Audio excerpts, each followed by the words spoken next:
Hello everyone, welcome to another lecture of general medicine where I make a dreadful topic easy to learn. And for that, I shall be referring to the book on mind maps for general medicine by MediStudy Go. This one book can be gotten from any e-commerce website like Amazon, Flipkart, Dentalcard and the website of MediStudy Go. Now why I recommend this book is because it contains every topic in pictorial format with boxes being made in colorful ways, so that this can lead to a quick memory and revision every time you open this book. Just 15 minutes of one video, jot down the points in this mind maps books, solve some questions for our app of the MediStudy Go, and you're good to go for the topic. So let's get into the topic for today, which is lung abscess. To begin with the introduction of lung abscess, what is it? It is a localized collection of pus within parenchyma which presents as necrosis and cavitation of the lung following any microbial infection. So whatever microorganism is being inhaled or inspired into the body, it reaches the lung parenchyma and there it leads to necrosis and cavitation, further collecting the pus. This pus leads to formation of abscess, therefore being called as lung abscess. It is a single dominant cavity which can be of more than 2 cm in diameter. So there are not multiple abscess, but only just one single dominant cavity shall be present. Now, what is the etiology of lung abscess? We know it's infectious, so there will be some microorganisms involved. For example, bacterial infections due to Staphylococcus aureus, Streptococcus, Pseudomonas, and even Klebsiella. These organisms can lead to bacterial infections, aspiration of food, liquid or vomit into the windpipe and further into the bronchus can lead to this, pneumonia, lung injury or trauma to the cavity, and foreign body aspiration. All of these can lead to obstruction in the bronchus and the bronchioles against which the body acts, and infection occurring in that obstruction can lead to the abscess to be formed. Once we know how etiology is progressing, we need to know what is the pathophysiology or the cycle in which this disease is being caused and is progressing towards necrosis and cavitation, because that forms a severe situation of this disease. So the first step is when the bacteria from the oral cavity or the GI tract, they are aspirated into the lung parenchyma. Due to whatever reason, the bacteria can get inhaled or they can be inspired and aspirated. This leads to inflammation, which leads to pneumonitis. That develops initially. Now, what happens after a period of 7 to 14 days? If this inflammation goes on and on, the immune response of the body gets activated and the cascade of inflammation severes down. This leads to production of parenchymal necrosis and cavitation, because the area where the bacteria will be present, they'll start dissolving that tissue, leading to necrosis. And this necrosis is going to derange the tissue and create a cavity, which is called as the cavitation. And further, this cavity is going to get collected with the exudate by the bacilli, which forms a pus-filled cavity known as the lung abscess. So this is how the pathophysiology of lung abscess progresses. Now, what will the patient present with in case of lung abscess? What will be the clinical features? The patient is going to present with the first and the foremost complaint of hemoptysis, which is blood present while coughing or while vomit. So hemoptysis, and the cough is going to be with or without a foul smelling sputum, because any infection, if it is present, it is going to dissolve and degenerate the tissue and lead to the formation of pus. Now that pus is going to give a foul smell to the sputum. There's going to be fever with chills because of the presence of infection and the body's reaction against it. There are going to be night sweats, fatigue, anemia, and weight loss because of chronic presentation of this infection. If it goes on for more than 6 weeks, it becomes chronic in nature and leads to these symptoms. Chest pain will be present because the patient will not be able to breathe freely. Wheezing and crackling can also be present because eventually fluid can get accumulated in the lung cavity, and an air and a fluid level will form where some part of the lung will contain air and some will contain fluid. This air fluid level, whenever the patient inspires air, it is going to crackle through the fluid which is present and lead to the characteristic presence of crackling or crepitations. Lastly, clubbing is going to be present because peripheral reach of the oxygen and the blood carrying the oxygen is going to be decreased. So hypoxemia can lead to clubbing. These are the main clinical features which you'll see in the case of lung abscess. After we know a patient is presented to us with such infection and clinical features as discussed over here, we need to perform some lab diagnosis, investigations, imaging tests so that we can come to a confirmatory diagnosis and proceed with the treatment.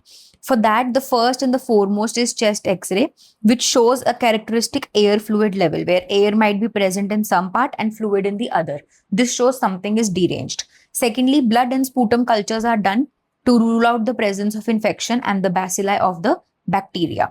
CT scan and MRI is done to check for the obstruction which can be present in the lungs. Pleural fluid analysis is done because that can show the presence of microorganism, its byproducts, and which type of microorganism is present. Lastly, bronchoscopy with bronchoalveolar lavage is done, which means that sterile saline is taken, and along with the bronchoscope, it is injected into the lung space, that is the pleural cavity, and it is then collected out again. This collected saline undergoes testing for what contents it has. This is going to give the direct indication and direct contents of what the fluid has and which type of infection or obstruction is present in the lungs.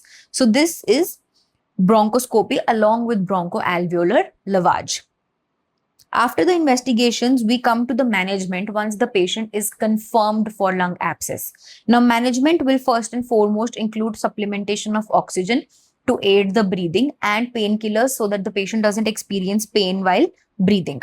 Secondly, we need empirical antibiotics so that the infection, which is the cause of this, can be treated. For that, we use broad spectrum antibiotics like ceftriaxone, beta-lactam, and fluoroquinolones. Now, if the abscess is larger than 6 centimeters, then we might need to drain it surgically, or percutaneous intervention might be needed, because a larger abscess means more of tissue is being degenerated, and that will not just be combated by antibiotics alone. Lastly, for poor surgical candidates, percutaneous and endoscopic drainage can be done, because if the patient has maybe diabetes and the healing will be compromised, we cannot just go for surgery as it is. So in those cases, we choose conservative options like percutaneous and endoscopic drainage. Another part of management includes to differentially diagnose the situation from other diseases which present with similar symptoms but not exactly the same. So for differential diagnosis, we need to differentiate lung abscess from lung cancer. Now, this is going to show cancer cells in the analysis of the sputum or the pleural fluid, and even if you do any imaging, a mass can be seen. Excavating tuberculosis is going to show the presence of Mycobacterium tuberculosis bacilli. Ghone's complex and focus can also be seen in the X-rays. Now, pulmonary hematoma is going to present with some blood-filled cavities, so that is going to rule out the situation. Hydatid cyst is going to show the presence of the parasite involved. Then Wegener Granulomatosis can be differentiated because this is an autoimmune disease and not just infectious. Lastly, foreign body aspiration can be ruled out with the help of chest X-ray, where the foreign body can easily be diagnosed and seen on the X-ray. Now, if the patient is not treated timely or adequately, there can be certain complications to which the lung abscess can form a more severe situation. For example, the abscess can rupture into the pleural space and spread towards the pleural space, completely blocking it. And that is going to compress the lungs and derange the capacity of the lungs to expand and contract for normal breathing. There can be pleural fibrosis, wherein fibrous tissue can get formed in the pleural cavity, making the lungs less elastic and less compressive and expansive in nature, thereby again causing respiratory failure. So eventually the third complication can be respiratory failure. And lastly, bronchopleural fistula can be formed, wherein an abscess inside can form a tract onto the outside, which is known as a fistula. Fistula is a permanent tract covered with epithelium from the inside of a cavity to the outside of it. So these are the complications which can happen if the lung abscess patient is not treated adequately. Now, when you're reading a topic like this one, I highly recommend you to take down the Mind Maps book, open the app of MediStudy Go, and start creating notes and flashcards for yourself right there. Now, what is a flashcard? I'm going to show you an example over here.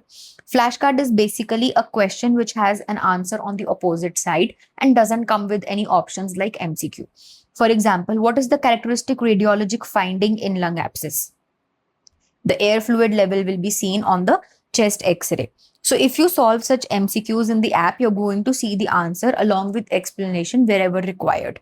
And if you want to practice some MCQ question, because that forms a great part of the preparation for NEET exam, then you can do that also on the app. For example, a classical symptom of lung abscess is dry cough, hematuria, cough with foul smelling sputum, or polyuria. So we studied its cough with foul smelling sputum, and explanation can also be read. The app which I'm talking about right now is the MediStudy Go app, which can be downloaded for iOS as well as for Android users. And you can get access to resources like mind maps, notes, videos, flashcards, and MCQs. The app is very convenient to use and comes with many inbuilt features. And also, if you want to view such videos on general medicine as well as other topics for BDS, and you're preparing for NEET MDS and want to revise any topic in under 15 minutes, then you must subscribe to this channel on YouTube, which is the MediStudy Go channel. Watch all the videos, create a playlist for yourself, and watch it on loop so that you can view and revise every topic in detail without having to go through boring books. So if you found this video useful, do hit the like button and drop a comment below this video for any doubt you have regarding the topic or the resources which I've mentioned. And I'll see you in the next one. Thank you for watching.